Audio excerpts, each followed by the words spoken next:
చూస్తున్న variety pink లాంగన్ అండి. ఇందులో మనకి రెడ్ లాంగన్, రూబీ లాంగన్ కూడా ఉన్నాయండి. అలా వైట్ లాంగన్ ఉంది. ఇది మాదిరిగా వస్తాయండి ఫ్రూట్స్. చూసారు కదా, ఫ్రూట్స్ చెట్టి మాదిరిగా ఉంటుంది. ఇది పల్ప్ చాలా బాగుంటుందండి. లాంగన్ సైజ్ అయిన తర్వాత ఇలా ఉంటుంది. ఇంకా పెద్ద సైజ్ అవుద్ది. ఇది ఇంకా సైజు కాదు, జస్ట్ మీకు చూపిస్తున్నాను అంతే.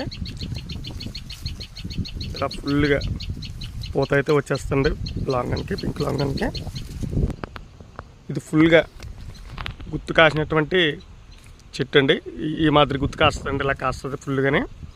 ఇది పింక్ లాంగన్ ఈ మాదిరిగా కాస్తుంది అన్నమాట. జస్ట్ మీకు ఫ్రూట్ ఇది చూపిస్తాను.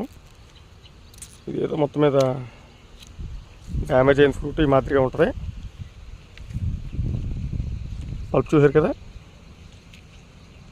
ఇది పింక్ లాంగన్. చాలా పల్ప్ చాలా బాగుంటుందండి ఇది.